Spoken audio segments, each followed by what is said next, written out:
sibingelele isizwe sonke. Namhlanje uyabingelela uDr. Sibhikili. Kuney'bongo zakhona-ke. Kuye kuthiwa kuyishingishane zomoya uyinqumule eshaye amafika kuthiwa umavula avaliwe emzini yamadoda. Bese bethi abanye uhamba bangamthandi abezizwe. Abantu abanomonakalo abanjalo. Cha, siyabingelela kakhulu sizwe sonke. Sengiphinde ngabuya njengoba ngihlezi ngithembisile kubantu ukuthi abantu abasubscribe kule channel ka-Dr. Sibhikili.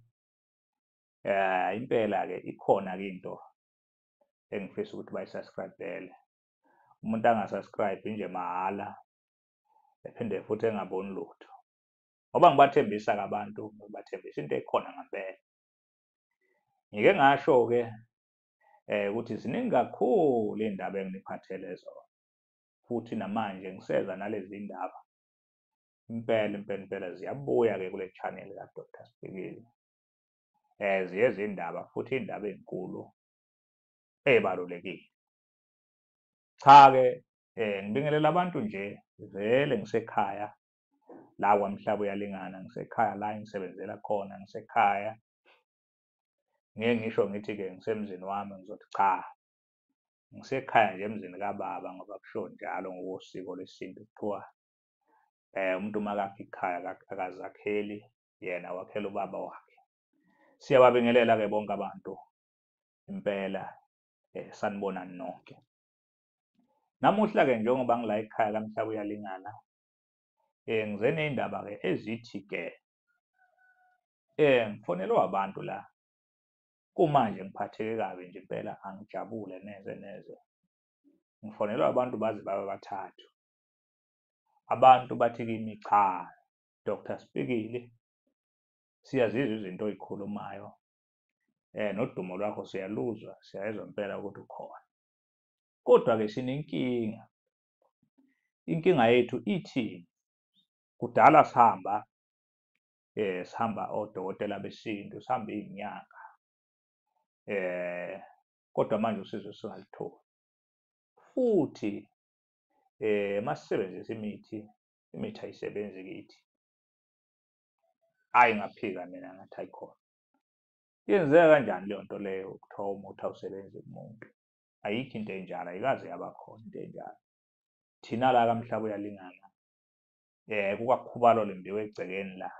Khona la mangiphuma manje la phambi komnyango la ngingomuthi la, siyayigubhela umuthi. Asiyazi into enjalo ukuthi umuthi makuthiwa wenza into ey'thile kuthiwa leyo nto ayenzeki. Namhlanje-ke ngaleso sizathu-ke ngale nto ekhulunywe la abantu ayingiphathanga kahle. Ngibe sengithi-ke cha, kunento engizoyenza-ke. Kune-special esikhona-ke manje engizosenza. Ngenxa yokuthi laba bantu senze ibheji nabo. Safungelana ngathi cha, nami ngicela ukunenzela ibheji. Nginikhombise ukuthi angizenyezi ngomsebenzi wami engiwenzayo futhi angingabazi. Njengoba ngihlezi ngisho-ke kule channel ukuthi kule channel asikhulumi-ke ngey'nganekwane, asikhulumi ngezinto esixoxela zona, asikhulumi la ngezinto esizwa kuthiwa kukhona into ey'thile.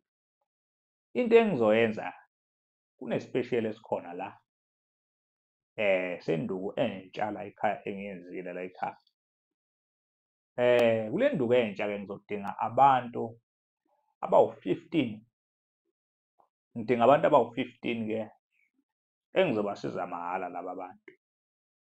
Kushuthi ngizothi 13 ngoba laba abathathu yilaba abangifonelile. Sengibabalile labo ukuthi minus. Kushuthi sesiyothi ngaki? Boyokuba u-12. I mean not 13, 12.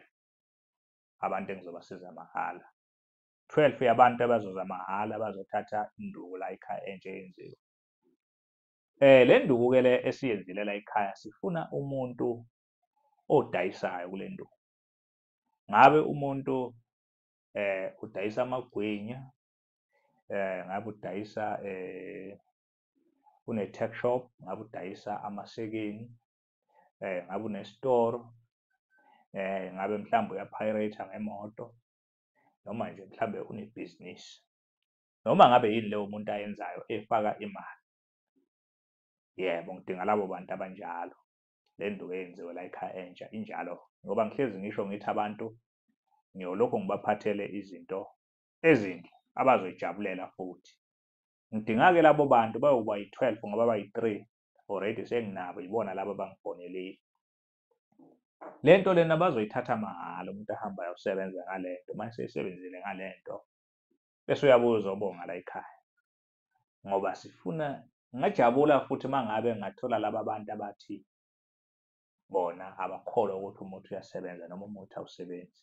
Cha, ngalokho-ke ngoba mina ngiyayithemba into engiyenzayo, ngiyokucela labo bantu beze mahhala, beze bazothatha le nto. Kodwa ngifuna umuntu odayisayo, noma ngabe yini ayithengisayo, noma umuntu onesitoro, noma ngabe ibhizinisi. Lowo muntu loyo-ke akeze, kusho ukuthi kudingeka manje abawu-12 ngoba bayi-3 already sebekhona vele 15. Ngenze 15 yalabo bantu abanjalo. Cha, ngifuna nje ukuthi babone abantu ukuthi uma sikhuluma ngokuthi kwamhlaba uyalingana, umuthi ukhona ngempela, into eyikhona. Phela umuntu uma ngabe umuthi engakawutholi uyawuphika ukuthi ukhona, kodwa umuthi ukhona, sizala ukhona futhi uyasebenza umuthi. Yilokho-ke engizokwenza. Emva kwalokho labo bantu, cha, angisizi ukudinga ukuthi baze bavele ukuthi bangobani. Cha, sizokuveza ku-social media, sizokuveza kwi-channel, kodwa wena uzobuya uzobona. Ufuna ukuthi uthathe le nto mahhala, kushuthi nje okwakhona uyomosa nje imali yokugibela kuphela, ukhalela imali ye-transport oza la, kamhlaba uyalingana. Bese-ke uzothatha le nduku uhambe uyokwenza umsebenzi wakho. Esikhathini esingengakanani ngeke iziphele mhlampe amaviki amabili, 2 weeks, ongabuyanga lapha uzosho ukuthi uboneni ngamehlo akho. Ngoba-ke le nduku induku eyiphelayo sizoyenza maqede iphele, kushuthi okulandela lapho-ke cha, yobe-ke cha usuyikhokhela. Kodwa ngenxa yokuthi mina ngudokotela osehamba ibanga elide kulo msebenzi, okungekhona ukuthi uyafika. Kudala sengihamba ibanga elide kakhulu. Sobadedela nje abantu benze njani, bathathe induku mahhala bahambe bayosebenza ngayo, maqede babuye bezobona. Hhayi, abolandela lapho-ke kobe sebeyixoxelwa yilaba esebayithathile induku ukuthi cha, ikhona le nduku lapha ka-Dr. Sibhikile. Yilezo y'ndaba nje enginiphathele zona namhlanje. Yilokho nje, akuningi kakhulu bafowethu nodadewethu. Ama-direction-ke eza la ekhaya nje ayaziwa ukuthi la kwamhlaba uyalingana. Uma ugibela iy'moto noma ngabe ukuphi la ugibela khona, kodwa uthi ufuna iy'moto eziya kwamhlaba uyalingana. Uma wedlula ijozini uwela i-bridge, leli bridge elesabekayo, uthi uyebhambanana ufike wehle emathayini.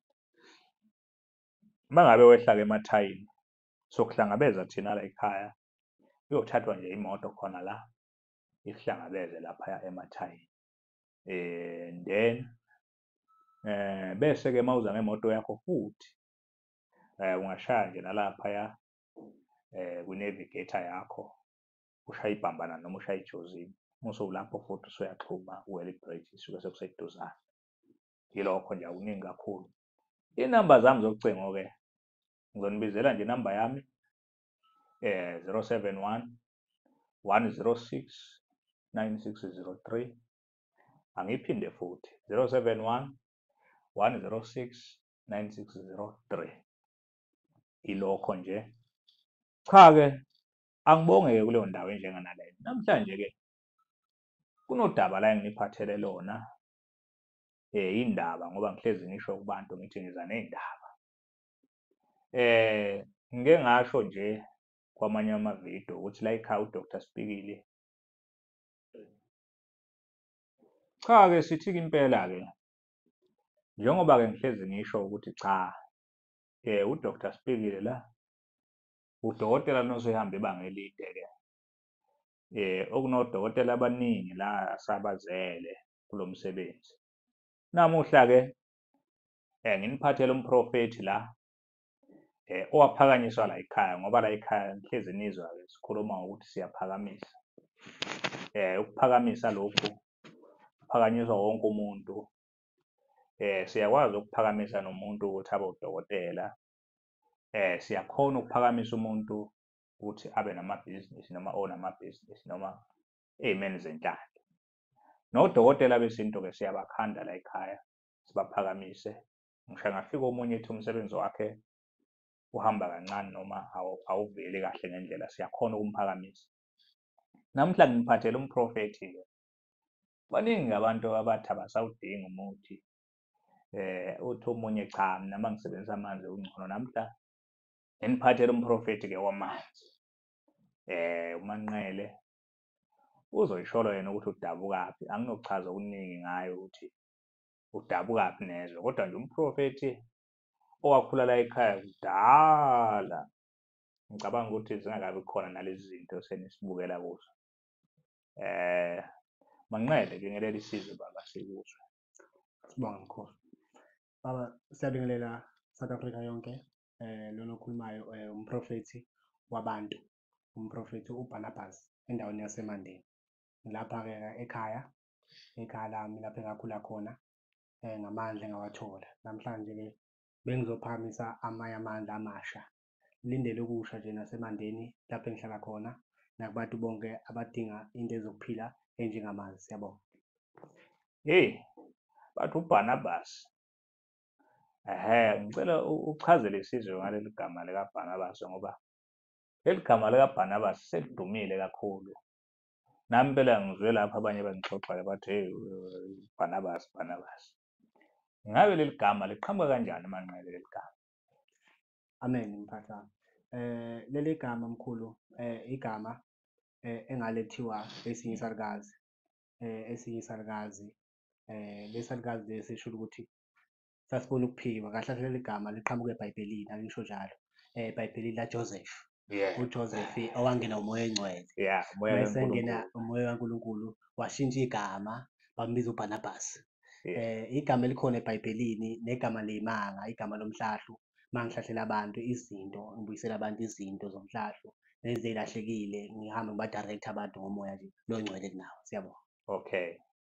Chazela abantu-ke mprofethi ukuthi ngala manzi lawa ahamba agcinephi, ngoba abanye abantu abaqonde ukuthi amanzi enzani. Kuthiwa nje abanye abantu bathi abakholwa ukuthi ungavele uthathe nje isigubhu samanzi sona sodwa wenza izinto ey'ningi. Ngike ngibone phela abantu bashaya ulayini bawu-20, wonke umuntu uphethe isigubhu, baphume namanzi afanayo. Enza ini nani ngokuhlukana kwawo la manzi? Wachaza. Amen. La manzi lawa ezinto ey'ningi kakhulu. Ake ngiqale ngisho lokho. Amanzi ahlukene. Kukhona ulwandle. Kukhona impophoma. Kukhona amanzi lawa abizwa umlambo omkhulu. Kukhona isiphethu phansi. La manzi okwesiphiwo lesi uNkulunkulu anginike sona.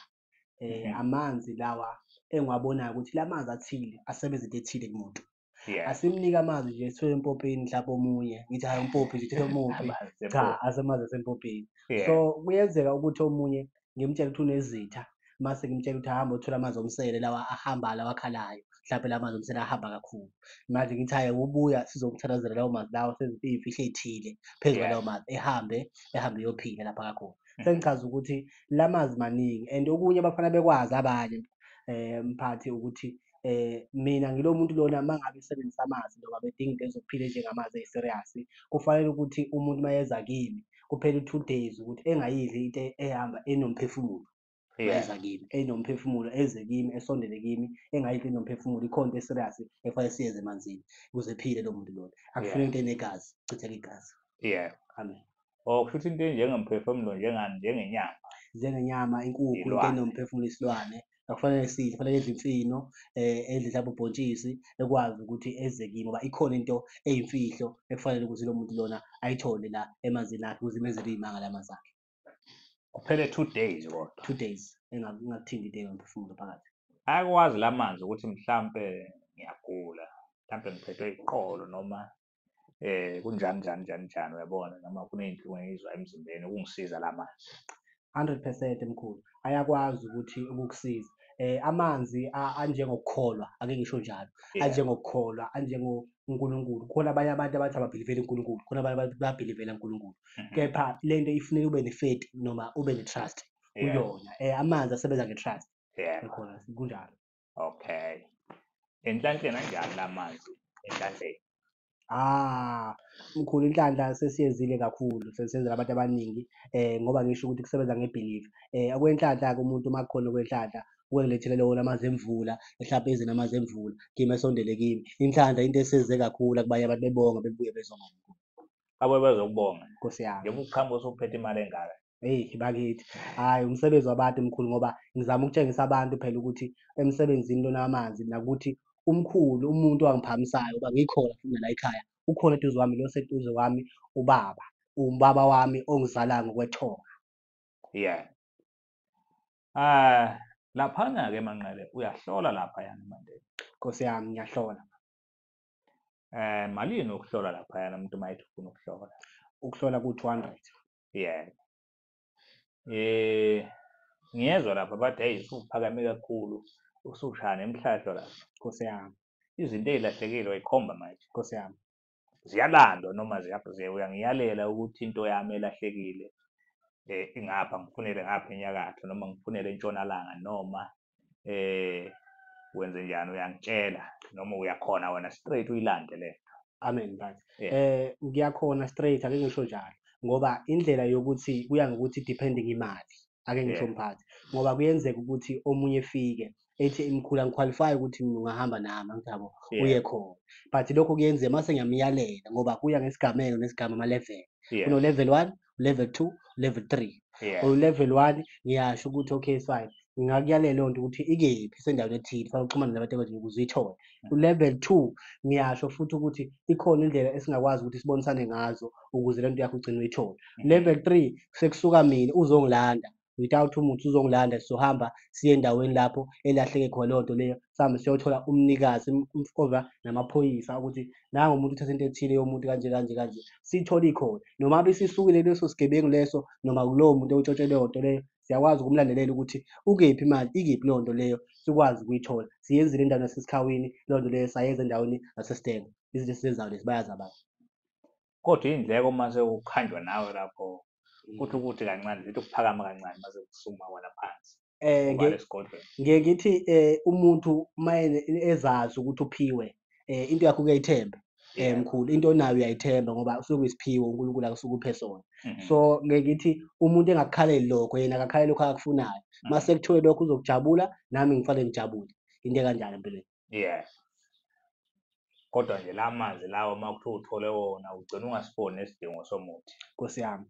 Amanzi kakhulu asebenza kakhulu ngoba asebenza ngendlela eyimangaliso. Ngingasho ukuthi ezinye izinto, khona amanye amanzi azokwenzela ama-miracles, kube ngathi uthwele kodwa ubungathwele. Abanye bazokutshela ukuthi hayi bo, lo muntu lona kwenzakalani ngawo, usethwele namhlanje, kanti cha akathwele. Ngezinto ey'ningi amanzi angakuvulela izinto zakho, ngezinto ey'ningi, noma ngabe kukhona izinto ey'thile ey'khona, noma uhlushwa usibanibani, noma uhlushwa izitha empilweni yakho, zikhona izinto ezingenzeka empilweni yakho. Ngoba kunabantu mkhulu abathi izinto zabo ayithi abanye ngoba kade uchaza khehla lami ukuthi abanye bathi umuthi awusebenzi kubo. Izinto ey'thile ay'sebenzi kubo. Zikhona amanzi ababhilivela emanzini, bakhona beze bezothatha into zokuphila. Cha, mina njengoba ngimikisile ngenza konke Nkosi yami. emthini nasemanzini ngiyafika, kodwa-ke angifuni ukuthi abantu bethi bezwe ngami. Amen. Ngifuna ukuthi udokotela lwazi ukhulumele yena izinto azenzayo. Lapha eMandeni kambe kuthiwa ikuphi nendawo lapha eMandeni ba? Ngisendaweni yaseMandeni eMacambini, kwesaMcambi futhi isigodi, inkosi yakhona. Ngilapho engikhona endaweni isitobhu bathi kaJali. Hhayi bayizwela-ke abantu abaseMandeni. Ngicabanga ukuthi laba abamaziyo umprofethi uBhanabasi. Amen. Bambona umprofethi wabo la namhlanje. Abeze kuye-ke ngoba ku-right ukuthi basheshe bamthole se-fresh esuka la ekhaya. Kade azothatha i-power la ekhaya. Amen. Bamthole se-fresh. Awusiphi iy'namba zakho-ke ba? Inamba zocingo. Inamba zocingo ithi 076 43 98 471. yokufoleleka le enye. Ikhona futhi neya-M_T_N ekhona le enye wazani Nkosini, angazi noma ngingayibiza Nkosi. Yazi bize zonke nje. Angiyiphinde futhi le 076 43 98 471 yaka-Vodacom leyo ekwazi ukufoleleka. Siyabonga. Asibonge kakhulu babukeli bale channel ka-Dr. Sibhikili. Ngicela ningibambe evidweni elandelayo. Masinyane nje iyabuya ividiyo elandelayo. Ningakhohlwa ukusubscribe kule channel. Ngeke ngikhohlwe ukusho lokho. Ngoba uma usubscribe kule channel, ngihlezi ngisho ngithi-ke uthola iy'busiso nje ngalokho ngoba abanye abantu baney'nkinga. Ngokuthi ubheke le channel, kungenzeka izinto zakho zixazululeke esuke zikuxakile. Ungakafiki nala ekhaya kudokotela. Yilokho nje, siyabonga, bye-bye, ngiyabonga.